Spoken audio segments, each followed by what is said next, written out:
Alors bonjour à tous, je suis Nathalie Auger, je suis chef de projet chez Orange Business Services. J'ai rejoint le groupe Orange fin 2011 et donc plus précisément chez Orange Business Services parce que c'est une grande maison. J'appartiens à une entité qui s'appelle CSO, Customer Services and Operations, qui représente environ 7000 personnes. Et donc ces 7000 personnes sont la cible potentielle, et potentielle c'est très important, de l'outil qu'on a déployé avec Triskel. Donc l'outil s'appelle POP, Portfolio of Projects. Et donc son but, si on veut le résumer rapidement, c'est comme l'a indiqué Benoît, c'est d'essayer d'aligner nos projets de transformation avec la stratégie de l'entreprise et d'améliorer notre efficacité opérationnelle. Donc je vais vous expliquer pourquoi un tel outil, pourquoi on a choisi Triskel, quelles solutions on a implémentées, tout l'accompagnement au changement qu'on a mis en place et puis ce qu'on voit dans nos prochaines étapes assez proches. Alors, pourquoi un tel outil? On avait un fichier Excel à l'époque qui était plutôt pas mal, qui avait des macros, qui avait des rapports, mais bon, ça restait un fichier Excel. Donc, on s'est aperçu que nos fameux 7000 utilisateurs potentiels, on pouvait les regrouper en fonction de profils particuliers et spécifiquement 3 profils. Donc le premier profil, ce sont les chefs de projet et les responsables de programme.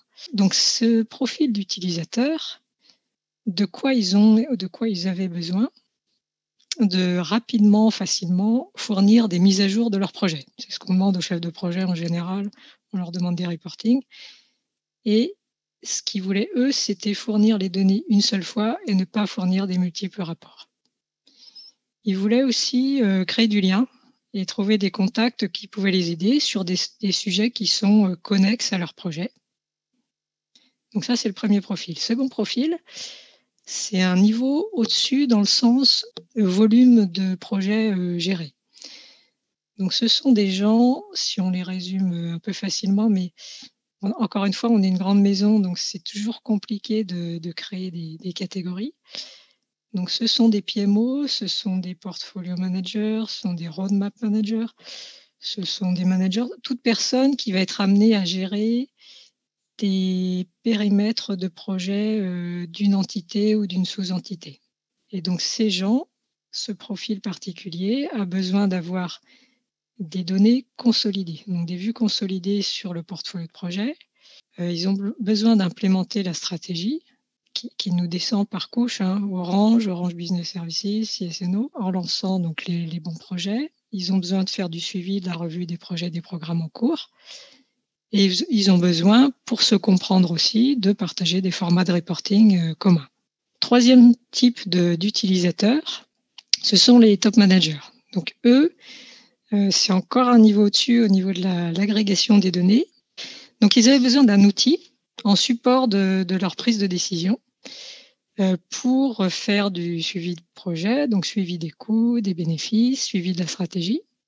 Donc leur but, c'est d'être outillés pour avoir encore une fois un support pour lancer, arrêter ou prioriser les projets. Ils ont émis le besoin d'être autonomes pour avoir un premier niveau d'information, parce qu'en général, ils étaient habitués à avoir des reportings PowerPoint qui sont obsolètes dès qu'ils sont générés. Donc en fait, là, on a de l'info en temps réel et avec quelque chose de simple, on peut espérer que ces top managers soient autonomes pour aller consulter l'information. Et enfin, un besoin qu'ils avaient exprimé aussi, c'était de comprendre comment ils pouvaient aider les chefs de projet en difficulté. Et enfin, donc on a un quatrième profil qui est finalement tout le monde, puisque tout le monde a envie d'avoir de la visibilité et de mieux comprendre les projets en cours pour comprendre les impacts sur leur vie quotidienne, sur leur poste de travail, etc. Donc, pourquoi on a choisi Triskel? Là aussi, je vais vous la faire assez courte. Et je vous ai mis simplement les résultats qui concernent Triskel. On a fait un benchmark de 4 outils externes et 2 outils internes, puisqu'on a énormément d'outils en interne déjà, en utilisant la même grille d'évaluation, le même template avec des dizaines de critères. Je vous en ai mis 5 qui sont les principaux, les plus importants, sur lesquels on a jugé les outils. Donc le premier, c'était la gestion de portfolio. Est-ce que l'outil s'en sort bien en tant que gestion de portfolio, en tant que gestion de l'exécution de la stratégie? Est-ce qu'il est simple à utiliser? Est-ce qu'il est customisable? Est-ce qu'on peut faire vraiment la solution dont on rêve? Est-ce qu'il est évolutif? Est-ce qu'on peut y aller pas à pas, en mode agile, et puis petit à petit rajouter des fonctionnalités en fonction de notre maturité? Donc on voit que Triskel s'en est très bien sorti sur tous ces critères et Triskel a eu la meilleure note générale, hein. Les points forts qu'on avait ressortis pour Triskel, c'était le modèle de données qui est ouvert, avec cette possibilité de configurer une solution complètement customisée sans développement. Ça, c'était vraiment un critère important. Ce qui nous a intéressé aussi, c'était le fait que ce soit un outil qui ne soit pas nativement construit sur du PPM, mais sur lequel on aurait rajouté un peu de stratégie, mais qui soit vraiment nativement construit sur les 2 aspects, à la fois portfolio management et strategy execution management. Puisque notre but ultime, encore une fois, hein, c'est vraiment de suivre la stratégie. Donc, ce qu'on a actuellement dans notre solution, pour être plus précis, c'est un outil, donc pour l'instant, de gestion de portfolio de projet, qui nous permet de gérer nos projets de transformation. Donc, pour être très, très clair, c'est nos projets internes, c'est pas nos projets clients. Ils sont pas directement facturés, c'est pas des projets qui rapportent directement. Donc, c'est toujours la difficulté de gérer au mieux ces projets qui sont pourtant très qui rapportent, enfin qui sont très générateurs de valeur au final, mais on a toujours du mal à les vendre et à les positionner clairement par rapport à la stratégie. Donc il nous a paru très important de les regrouper tous dans un même référentiel pour pouvoir les suivre, pour pouvoir suivre les bénéfices business et leur contribution à la stratégie. Bon ça, comme je vous dis, c'est un but un peu ultime pour l'instant. On n'en est pas tout à fait là sur la stratégie. Ce qui peut intéresser les autres clients, c'est ce qu'on a utilisé dans notre application au niveau fonctionnalité Triskel. Donc pour l'instant, on s'est basé donc sur le modèle natif portfolio programme projet. On utilise les grilles, les charts, le master plan, les Kanban. On a un modèle de rôle qui est très simple, ça c'est volontaire. On s'est défini donc des administrateurs, des éditeurs et des lecteurs uniquement, dans un but de simplification. Et je pense qu'on ne va pas le faire évoluer par la suite. C'était une question de se dire on commence simple et on va enrichir, et finalement, c'est très bien que ce soit simple. On utilise énormément le moteur de règles pour plein de choses. On utilise les rapports au niveau projet et programme, et on utilise, et on va continuer à les utiliser parce que c'est work in progress, on utilise des portlets. Ce qu'on n'utilise pas encore ou qu'on n'utilisera peut-être pas, donc la gestion de ressources, les timesheets, en fait, ça, il se trouve qu'on avait déjà un outil en interne qui gérait tout ça, donc ça faisait doublon, donc c'est dommage, mais Triskel est arrivé après. On n'utilise pas les Scrum Boards. On aurait bien voulu utiliser les roadmaps. On était assez volontaires et puis finalement, il s'avérait qu'elles ne répondaient pas tout à fait à nos besoins. Donc pour l'instant, on est un peu en attente par rapport à ça. On est très, très volontaire pour utiliser les scénarios dès qu'on aura incorporé un peu plus de vraie gestion de portfolio et de stratégie. Et on va probablement utiliser les API aussi dans un futur proche pour se brancher à la fois sur des outils en interne et puis également sur Jira probablement.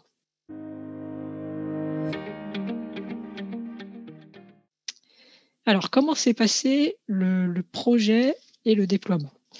Avant de démarrer le projet, on a commencé par une étude et on a utilisé l'excellentissime méthodologie Value Proposition Design qui est proposée par Strategizer et donc qui dit: allez voir vos clients, sortez du bureau et écoutez-les, posez-leur des questions assez cadrées et recueillez leurs besoins. Donc nous, c'était facile finalement parce que les clients, ils étaient chez nous. C'est nos utilisateurs en interne. Donc on a mené 47 interviews avec les fameux profils bien divers. On en a déduit les 3 profils dont je vous ai parlé tout à l'heure. Et à chaque fois, le but, c'est d'identifier pour prioriser les besoins, parce que ça part vraiment dans tous les sens, hein. Quand on va faire des interviews comme ça et qu'on recueille des besoins, c'est très, très intéressant, mais c'est difficile à faire converger. Donc pour prioriser, on essaie de se concentrer ensuite sur leurs douleurs extrêmes et leurs gains, principaux. Donc ça permet de construire une vraie expression de besoin consolidée. Suite à ça, on a fait donc le benchmark dont je vous ai parlé, juste avant, en interne et en externe. Et donc est sorti de ce benchmark, Triskel. Un argument supplémentaire, c'était le fait que, Triskel soit, compatible Safe, parce qu'on a aussi pas mal de démarrage, avec cette plateforme et cette méthode, en ce moment, dans tout le groupe. On a fait un POC avec Triskel avant de vraiment démarrer.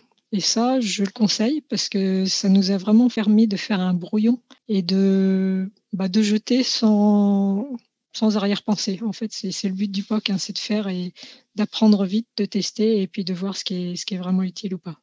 Ensuite, on a vraiment lancé le projet, donc en mode agile avec des sprints et des releases.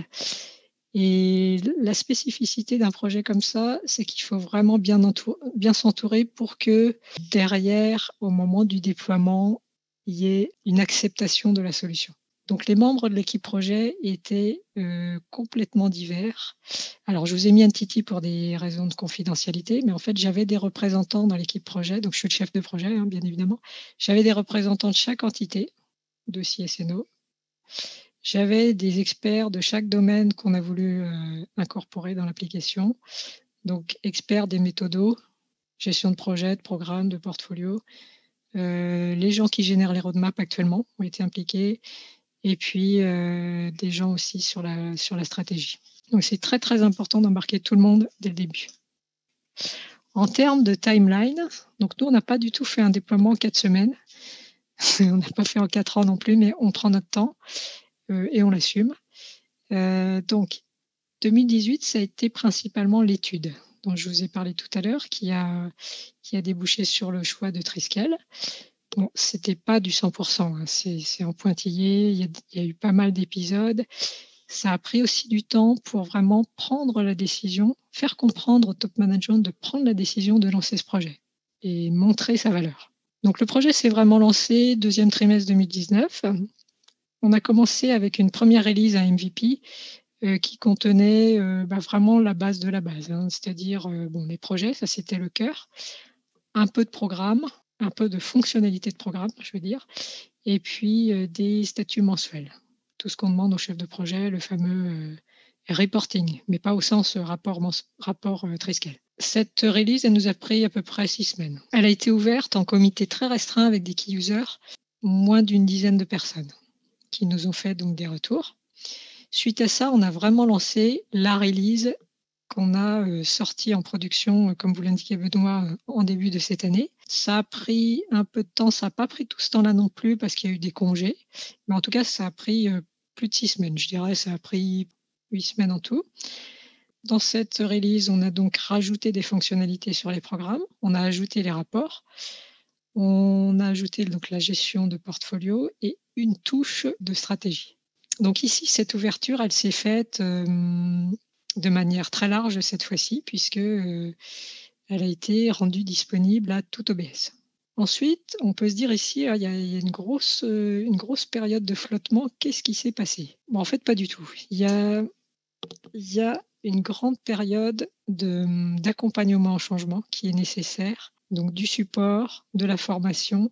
Ce qu'il faut voir aussi, c'est que, nos utilisateurs, ils s'en vont, ils reviennent. J'ai pas une liste de chefs de projet, j'en ai 168, hein, actuellement pour être, plus précise.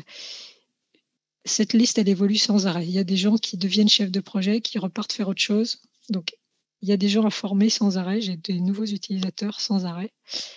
Ça s'est un petit peu ralenti, ce mois, enfin non, depuis septembre. Mais c'est vrai que sinon c'est une grosse charge à prendre, en compte. Il faut aussi, recueillir tous les retours des utilisateurs, c'est très important. Et ce qui s'est passé aussi, donc ça ne se traduit pas sous la forme d'une release ici, mais en fait avec, Vincent Caillot, on a travaillé à, plein d'améliorations. Et donc la version d'octobre ici, elle a pas grand-chose à voir avec la version de janvier. On a fait tous les mois, on a dû ajouter des nouvelles fonctionnalités grâce au configurateur et ce qui a énormément enrichi la release.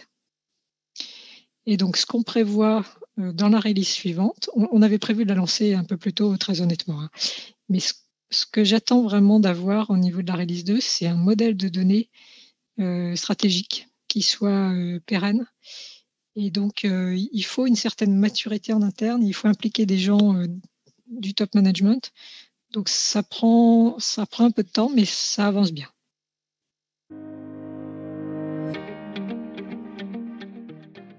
Alors, sous une autre forme, le contenu de notre version. Ce qu'on a donc depuis le mois de janvier, on a une version qui est vraiment customisée, hein. C'est vraiment spécifique, c'est exactement ce qu'on voulait.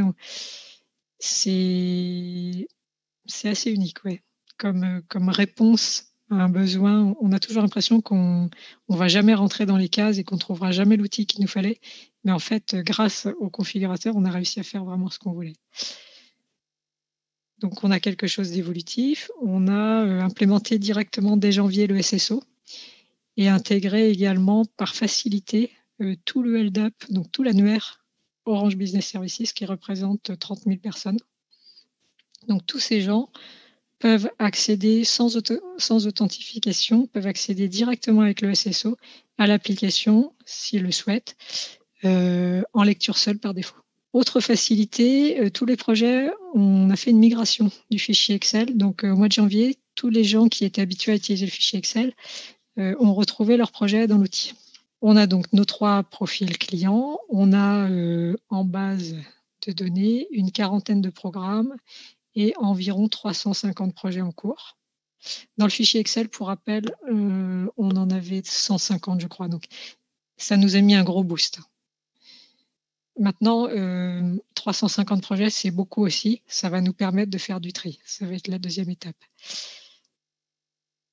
En ce qui concerne le modèle de données qu'on a implémenté, donc je vous en avais parlé tout à l'heure rapidement, on a donc le modèle portfolio programme projet sur lequel on a rajouté des objets. Au niveau programme et projet, on a un statut mensuel.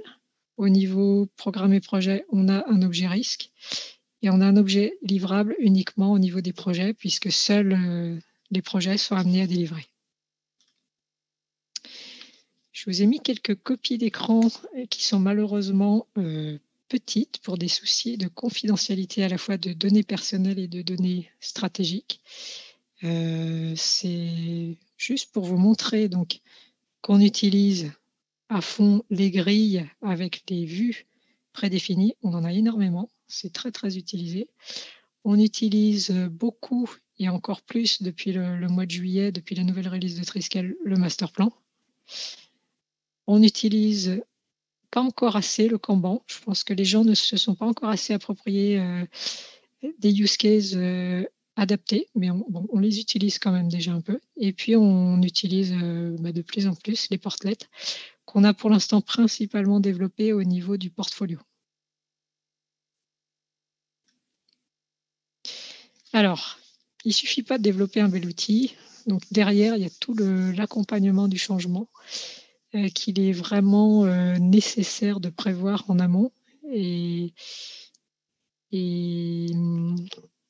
c'est vrai que préparer une release Triskel, l'ouverture en production, c'est du travail, mais il faut en parallèle prévoir tout ça. Donc, on a la chance d'avoir un réseau social d'entreprise dans lequel on a une communauté digitale qui s'appelle donc POP et qui propose aux utilisateurs donc des vidéos de formation qui sont très courtes, un user guide, des publications régulières puisque chaque mois on ajoutait des nouvelles fonctionnalités.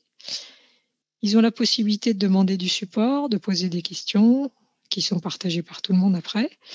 Ils ont la possibilité de s'inscrire à des sessions d'onboarding puisque comme je vous le disais, on a sans arrêt des nouveaux utilisateurs. Autre accompagnement au changement, on a envoyé un sondage 3 mois après l'ouverture aux chefs de projet pour avoir leur retour d'expérience. Et donc là, je vous ai juste mis à titre d'exemple une seule question parce qu'on voulait un outil simple. Donc c'était un peu le cœur de leur expérience qu'on voulait vraiment avoir assez rapidement. Donc comment décririez-vous votre expérience utilisateur? Pour 26, ils nous ont répondu, «C'est simple et facile, plutôt facile à utiliser». 61, c'est pas très facile la première fois, mais après ça va. Et 13, c'est trop compliqué. Donc sur la simplicité, on peut dire qu'on a rempli l'objectif, et ça, c'était 3 mois après. Depuis, ils se sont encore plus, approprié l'outil. Autre, axe d'accompagnement au changement et non des moindres, c'est l'aspect humain. Parce que là, on a une communauté digitale dans le réseau social d'entreprise. On a lancé, alors c'était le kick-off, c'était en mai, on a lancé 2 communautés, cette fois-ci de personnes. Ce sont des communautés qui sont, centrées sur le développement des compétences des gens autour d'un but commun. Donc on a créé une communauté qui s'appelle POM pour les portfolio managers et une communauté qui s'appelle PROM pour les project et programme managers. Et donc ces 2 communautés, on a des calls, enfin on a des réunions, tous les 15 jours, et on partage sur leurs problématiques, de portfolio manager, de project manager, donc des fois c'est lié à l'outil, des fois c'est lié de loin, mais en tout cas eux ont toujours un sens commun, et apprennent à se connaître parce que c'est des gens qui les project managers en interne ne se connaissent pas forcément. Il n'y a pas la culture pour l'instant d'une vraie communauté de chefs de projet. Ce qu'on prévoit dans le futur proche, donc c'est, continuer à recueillir sans arrêt, hein, pour s'améliorer en permanence, recueillir les retours de nos utilisateurs, fournir du support encore et toujours, c'est sans fin, communiquer sans fin aussi parce qu'en fait, je vous ai dit, on a 7 000 personnes qui sont utilisateurs potentiels. Pour l'instant, l'outil n'est pas encore connu. Alors je parle même pas aux bornes d'OBS, mais aux bornes de l'entité CSNO.